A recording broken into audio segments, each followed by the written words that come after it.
আসসালামু আলাইকুম। Welcome to my channel অঙ্গনার বায়না। আশা করি সবাই ভালো আছেন।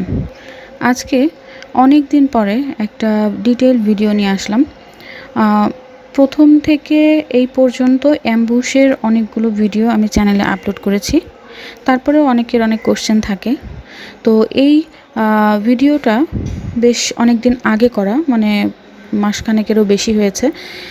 তো কিন্তু আমি আপলোড এতদিন দিতে পারিনি। আমার যেহেতু ঘরে ছোট বেবি, ওকে টেক কেয়ার করতে করতে অনেকটা সময় চলে যায়। ভিডিও এডিটিং করা বা অন্যান্য কাজগুলো, এগুলো অনেকটা ডিলে হয়ে যায়।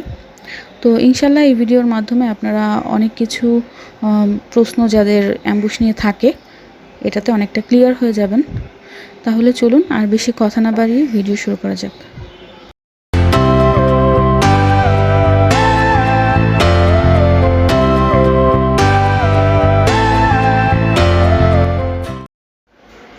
এখানে দেখতে পাচ্ছেন পাতার জন্য আমি সবুজ কালারটা তৈরি করেছি। তো সবুজ কালারটা কিন্তু আমি অনেক বেশি ঘন করে বানাইনি, কারণ আমি কটনের উপরে কাজ করব। তো কটনের উপরে কাজ করতে আমার অনেক বেশি ঘন করে মানে রং বানানোর কোনো দরকার নেই। তাছাড়া আমার ফেব্রিকের যে কালারটা, এই কালারের জন্য আমার এই রঙের মধ্যে আমি শুধুমাত্র এনকে বাইন্ডার আর হচ্ছে সবুজ যে রঙটা, এটা দিয়েই কিন্তু আমি বানিয়ে নিয়েছি। এখানে আমার অন্য কোনো কিছু কেমিক্যাল মেশাতে হয়নি, যে কারণে আমি মানে রঙটা যেভাবে বানিয়েছি আপনারা দেখতে পাচ্ছেন বেশ পাতলা হয়েছে। ঠিক আছে, শুধুমাত্র এনকে বাইন্ডার দিয়ে নিয়েছি, এজন্যই রঙটা খুব পাতলা। এখানে অন্য কোনো নিউটেক্স বা অ্যাপ্রিটন বা অন্য কোনো কিছু আমি মেশাইনি, বা এখানে কিন্তু আমি কোনো হোয়াইট পেস্টও মেশাইনি, কারণ আমার ফেব্রিকের কালারটা কিন্তু খুব সুন্দর একটা মানে হালকা ব্লু কালার। এখানে যে ব্লুটা আপনারা দেখতে পাচ্ছেন তার থেকেও এটা লাইট, কিন্তু ক্যামেরাতে ওইভাবে আসে নাই। অ্যাম্বুশ করার ক্ষেত্রে একটা বিষয় খুব ভালোভাবে খেয়াল করা উচিত, সেটা হচ্ছে যে অ্যাম্বুশটা যেন অতিরিক্ত ফুলে না যায়। অনেকেই আছেন যে অ্যাম্বুশগুলো এমনভাবে করেন যে খুব বেশি উঠে থাকে। এটা কিন্তু আসলে ফেব্রিকের জন্য ভালো না, আর এই অ্যাম্বুশটা কিন্তু পরবর্তীতে নষ্ট হয়ে যাওয়ার একটা ব্যাপার থাকে। মানে অ্যাম্বুশটা ফেব্রিকে এমনভাবে বসাতে হবে যেন অ্যাম্বুশটা মানে আপনার 3D হচ্ছে, এটা আপনি হাত দিয়ে ধরলে বুঝতে পারবেন। কিন্তু অতিরিক্ত যদি আপনি এটাকে ফুলিয়ে ফেলেন, তাহলে এটা যে আপনার দীর্ঘদিন সুন্দর থাকবে এটার কোনো নিশ্চয়তা দেওয়া যায় না। কারণ এটা উঁচু উঁচু হয়ে থাকার কারণে এটা খুব তাড়াতাড়ি নষ্ট হয়ে যায়। এটা ধোয়ার সময় প্রবলেম হয়, তারপরে আয়রন করার সময় প্রবলেম হয়, ক্যারি করতে গেলে প্রবলেম হতে পারে। তো এটা আসলে কতটুকু পরিমাণে মানে ফোলালে আপনার ফেব্রিকের জন্য ভালো, বা এটা মানে পরার জন্য বেশ কমফোর্টেবল, এইভাবে আপনাকে অ্যাম্বুশের মিশ্রণটা বানিয়ে নিতে হবে। অনেকে আছে যে অ্যাম্বুশের মিশ্রণের মধ্যে অন্য কেমিক্যালগুলো পর্যাপ্ত পরিমাণে মিক্সড করে না, যে কারণে দেখা যায় যে এটা আসলে প্রপারলি যেভাবে প্রিপেয়ার করা উচিত সেভাবে হচ্ছে না। তো পরবর্তীতে যদি ফেব্রিকটা নষ্ট হয়ে যায় বা অ্যাম্বুশটা উঠে যায়, তখন কিন্তু আসলে আপনার ক্লায়েন্ট আপনাকেই ধরবে যে আসলে এটা কেন হচ্ছে। তো নতুন যারা আছেন তারা আসলে প্রথমেই ক্লায়েন্টের জন্য কোনো কিছু বানাতে যাবেন না। আগে নিজেরা নিজেদের পোশাকে এগুলো ব্যবহার করে আপনারা মানে প্র্যাকটিস করবেন। আর প্র্যাকটিসের জন্য কখনো কোনো ক্লায়েন্টের প্রোডাক্ট বেছে নেবেন না, কারণ আপনি নতুন, আপনাকে একজন বিশ্বাস করে প্রোডাক্ট তৈরি করতে দিচ্ছে, তখন যদি আপনি এটাকে নষ্ট করে ফেলেন বা এমনভাবে বানিয়ে দেন, সে কিন্তু আসলে আপনাকে ভালোভাবে জানে না।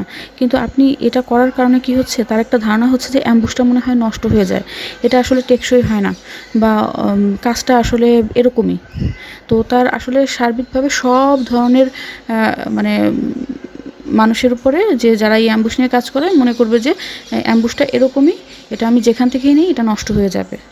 তো শুধু শুধু আপনি এ ধরনের কোনো মানে কাজ করবেন না, যেটার কারণে আসলে অন্যদের প্রতিও কাস্টমারের একটা খারাপ ধারণা হয়।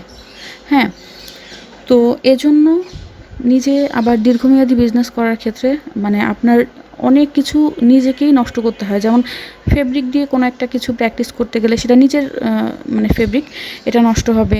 নতুন কোনো একটা জিনিস করতে গেলে তখন দেখা যায় যে আগে যখন প্র্যাকটিস করতে যায় তখন অনেক কিছু নষ্ট হয়, এটা হবে। কিন্তু এই নষ্টটা যেন কোনো মানে ক্লায়েন্টের প্রোডাক্টে না হয়। আপনি দিয়ে দিলেন না বুঝে, কিন্তু পরবর্তীতে দেখা গেল যে তার ধারণাটা নষ্ট হয়ে গেল হ্যান্ড পেইন্টের প্রতি বা এই অ্যাম্বুশ পেইন্টের প্রতি। তো এই জিনিসটা না করে অবশ্যই আমি বলবো আপনারা বাসায় বেশি বেশি প্র্যাকটিস করেন। আর আমাদের কিন্তু এখন মানে একরামিন যে রেডি কালার এটার কিন্তু অর্ডার নেওয়া শুরু হয়ে গেছে।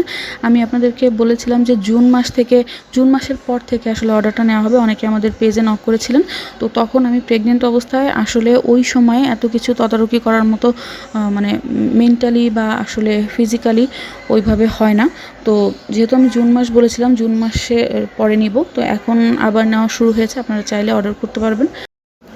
অ্যাম্বুশ শিউলির এই কাজটা আমাদের পেজে আগেও করা হয়েছে এবং এই যেই ব্লুর উপরে দেখছেন এই ব্লুটার উপরেই, এবং এটার মধ্যে যে ডিজাইনটা করা হয়েছে এই ডিজাইন কোথায় কতটুকু হবে এটা কাস্টমাইজড একটা ড্রেস ছিল।